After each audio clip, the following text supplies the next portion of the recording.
For today's video, I will discuss about the impulse and momentum.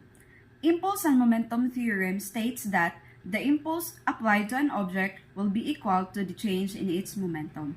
So the impulse momentum principle is logically equivalent to the Newton's second law of motion, which is the force is equals to mass times acceleration. Then the principle can be applied to rigid bodies system, which includes both linear and angular impulse and momentum. Here is some example of the impulse momentum principle in action. First, throwing an egg into a bedsheet. The bedsheet give extends the time of the collision, minimizing the force on the egg. Second, catching a ball in lacrosse. The players straddle the ball to lengthen the time of the collision and reduce the force of the ball. In chemistry, we learn about the conservation of matter. Here in physics, we learn about the conservation of energy.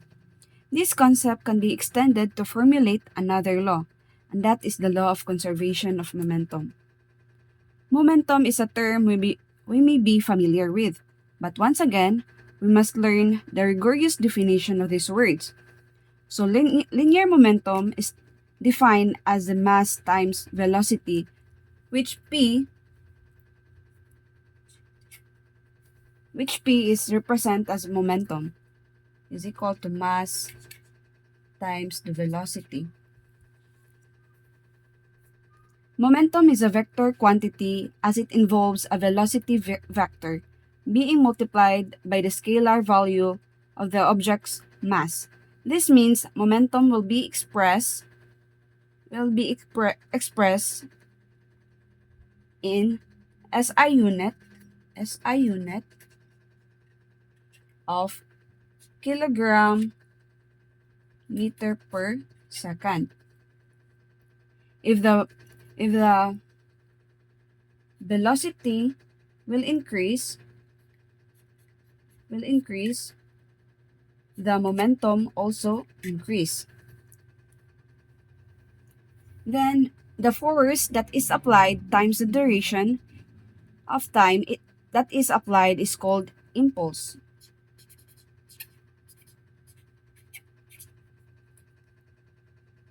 The F delta T.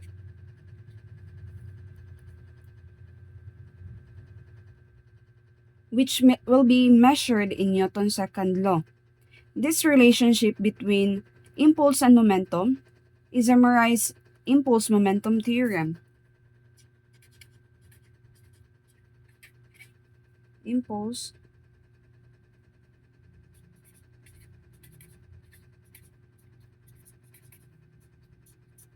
theorem. F delta T is equal to change in momentum, which delta P, which can also be expressed as the mass times delta V. So if you apply some force to push an object for some duration of time, that object will gain a proportional amount of momentum. If an object loses momentum, it must be imparting some force to something else over some time period.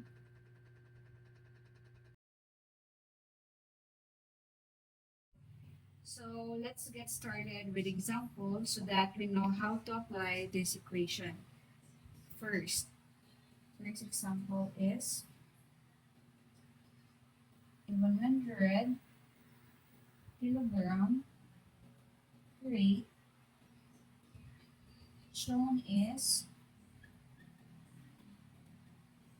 originally at rest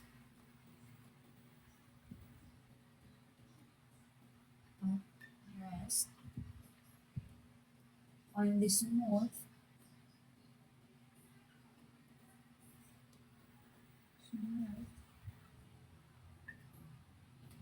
horizontal surface.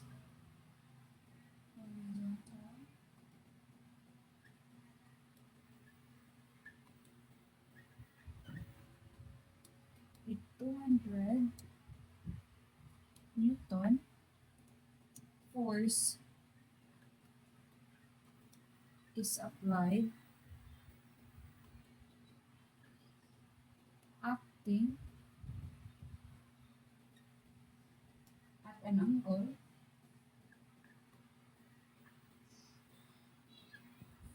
of 45 degree and time is equal to 10 seconds. Find the force, find the final velocity and the normal force.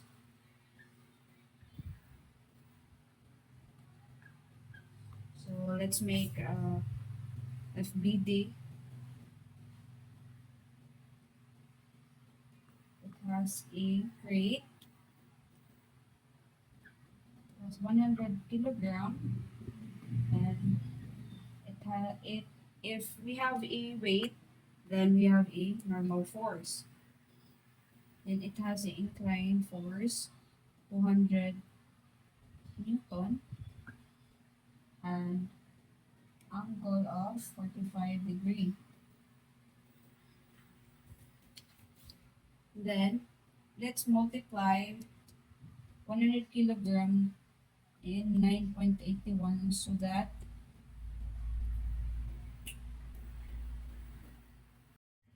that we can have a weight. So 100 times 9.81 is equal to 981.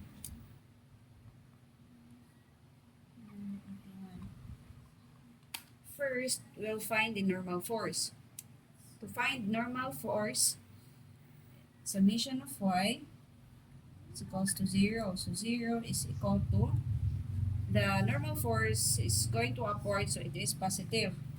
Then the weight is downward, it is negative. So negative 981.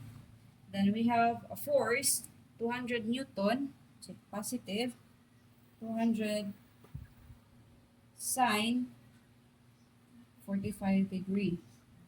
So the normal force is equal to 981 minus 200 sine 45 is equal to 839.5 or 840 Newton. Then next is the final velocity. So let's use the equation or the formula, summation of F or force times time is equal to mass times velocity. So the force is 200 cos 45, and the time given is 10 seconds is equal to mass 100 times the final velocity or the velocity. So V is equal to 200 cos 45 times 10 over 100. Velocity is equal to 14.14 meter per second. So the final answer, the final velocity is 14.14 and the normal force is 840 Newton. So for the second example, a 20 pounds block slide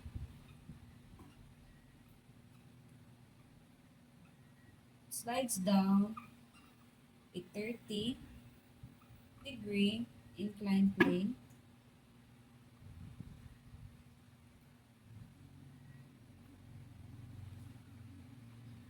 with an initial velocity of 2 feet per second. Determine the velocity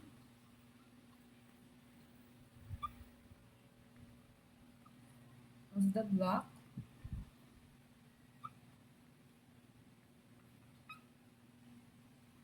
in 3 seconds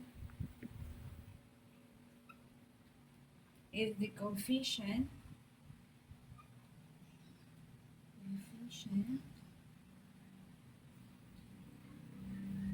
of the kinetic friction between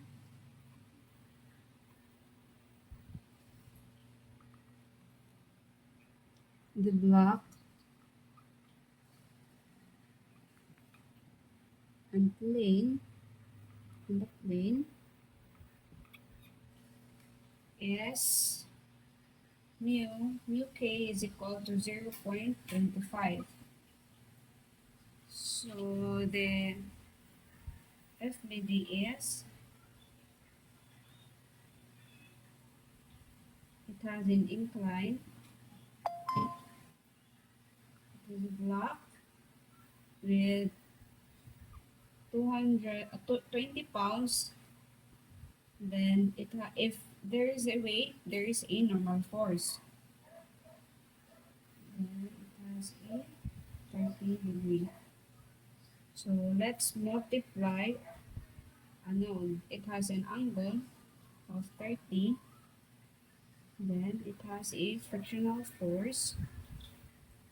So to find the normal force, that's summation of forces y is equals to 0. So 0 is n, positive n, minus the 20 pounds, 20 cos 30. So n is equal to 20 cos 30 is 17.32 pounds. Then let's solve the frictional force. Frictional force equals to mu k times n. So the given mu k is 0.25 times the normal force 17.32. So 0.25 times 17.32 is equal to 4.33. So to find the velocity, let's use the formula. Summation of F times T is equals to mv. So the forces is 20 sine 30. Then the frictional force minus 4.33. Then the time is given 3 seconds is equal to mass is 20 pounds over 32.2. Then the final velocity minus the initial 2 feet per second. So we can find the final velocity. So 20 sine 30 minus 4.33 times 3 is equal to 20 over 32.2 times the alpha x minus 2. So the final velocity is 29.386 feet per second. So this is the final answer. So the third example, the 50 kilogram crate is pulled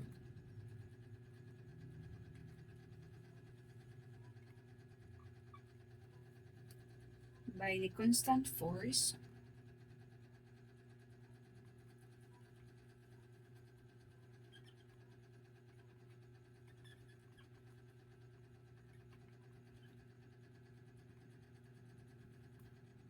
if the crate starts from rest and achieves a speed of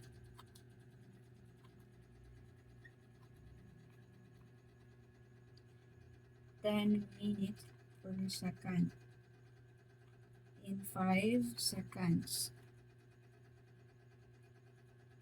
Determine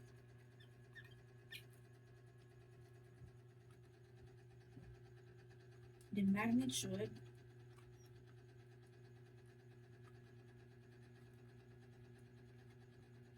of P, the coefficient of the kinetic friction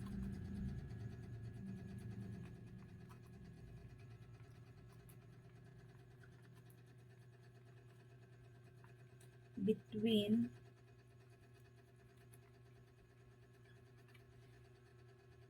the crate and the ground.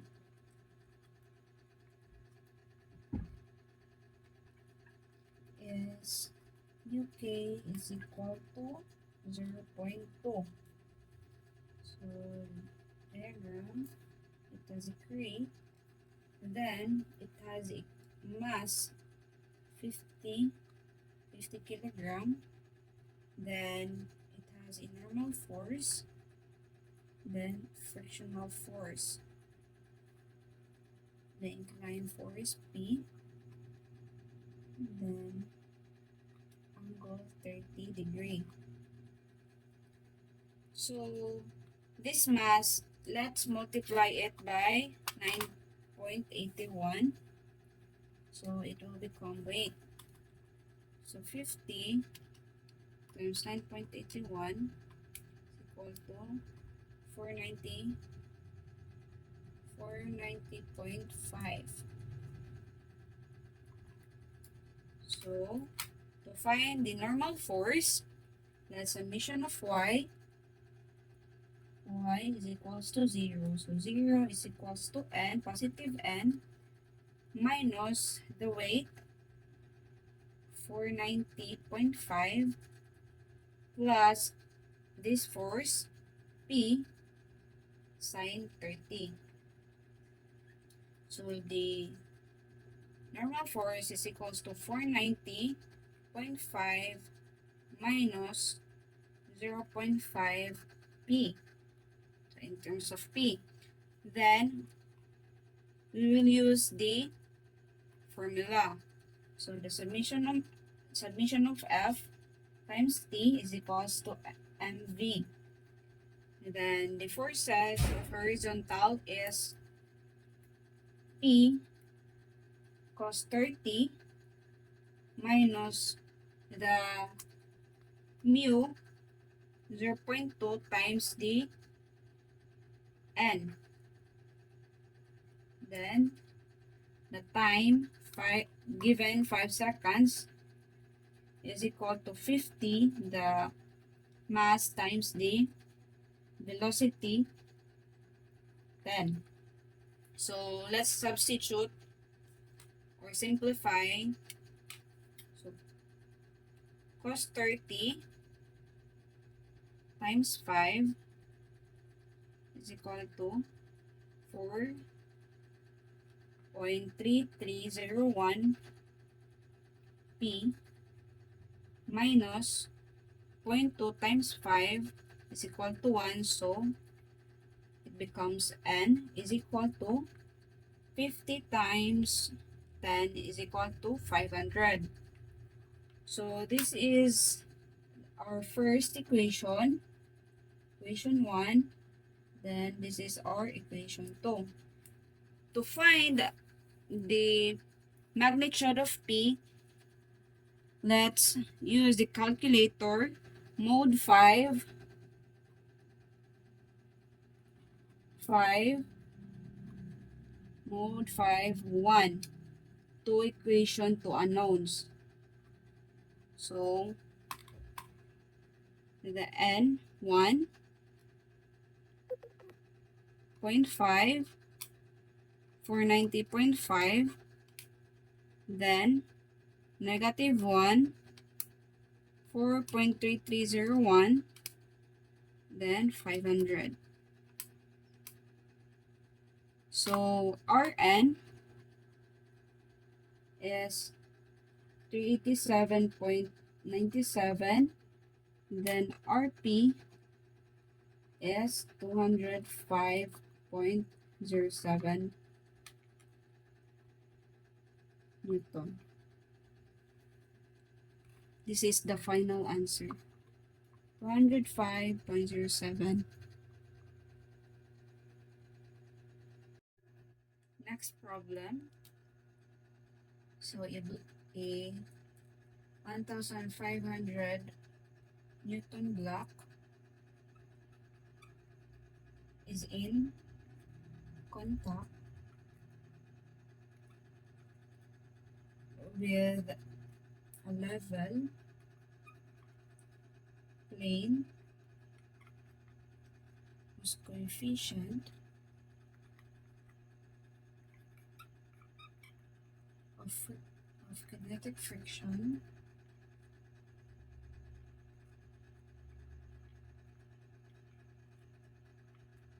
is 0.10. A is the block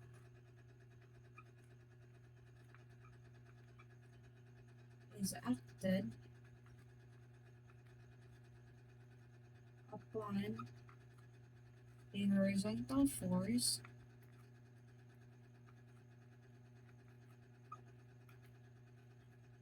of 215 Newton. What time will elapse before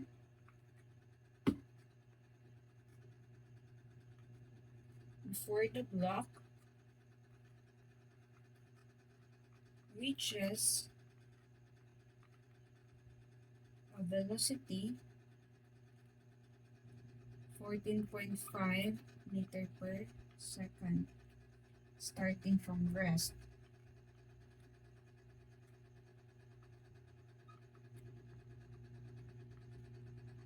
Then B, if the 250 Newton force is removed, how much longer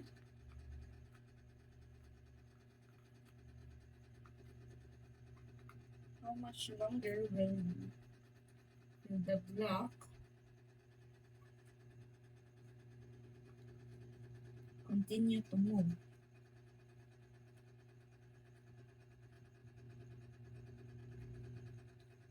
So the figure is there has a block. It has a weight of 1,500 Newton. And then it has a force, horizontal force, 250 Newton. So it has a given frictional or the kinetic friction.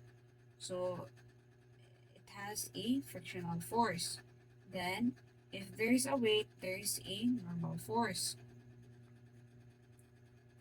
So the normal force is equal to the weight.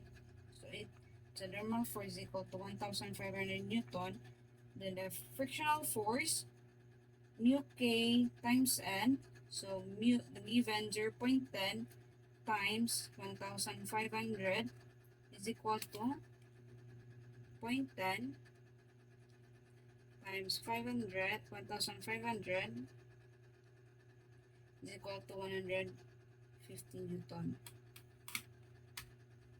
So A, if the block acted upon a horizontal force of 15 Newton, what time will elapse before the block reaches a velocity of 14.5 meter per second starting from rest? So how much time will this block move to this direction? So the velocity of this block is 0 because it is from rest. Then for the final velocity is 14.5 meter per second. So the unknown is time. So let's use the formula. Summation of force times time is equals to mv. So we have a force 250 Newton minus the frictional force 150 Newton times the time, which is the unknown, is equal to the mass. We have a weight 1,500 Newton over 9.81 times the final velocity 14.5 minus 0. So let's shift solve. 250 minus 150 times alpha x is equal to 1,500 over 9.81, 14.5 minus 0. So the time is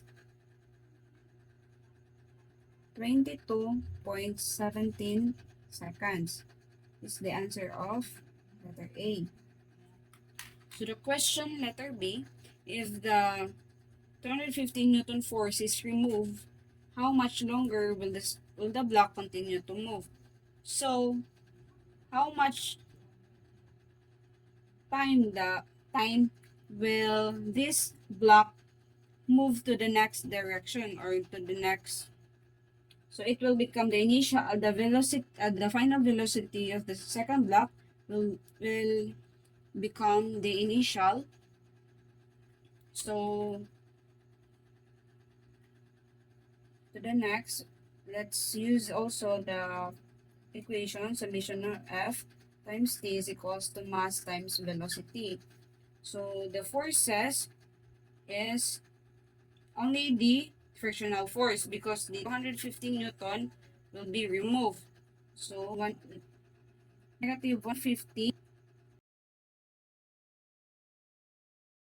is equals to the mass is weight over the 9.81 times the final will be 0.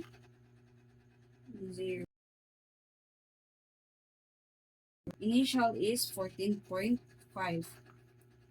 So the time will be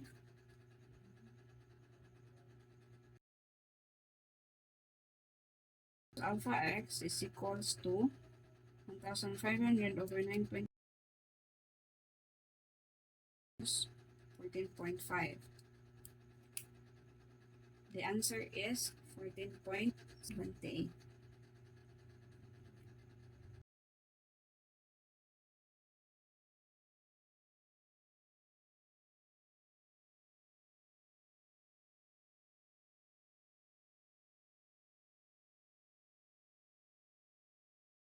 So we have another example. A hitter hits 8.10 kilogram baseball off a tee from rest. If the average force applied by the bat to the ball is 10,000 Newton, and the velocity of the ball immediately after being hit is 40 meter per second, how long was the bat contact with the ball? So we have a given the initial velocity is equal to 0, and we have the final velocity is equal to 40 meter per second. Then we have a force given 10,000 Newton. So we will use, to find the time, we will use the formula summation of force delta T is equal to mass times delta V. So we have a given force. We will substitute the given 10,000 Newton times the unknown delta T is equal to the mass given 0.10 kilogram, 0.10 times the final velocity minus the initial. So the final is 40 minus 0. So we will find the delta T by shift solve using calculator. 10,000 times alpha x is equal to 0.10, 40 minus 0. So the time is 4.0 times 10 raised to negative 4 seconds.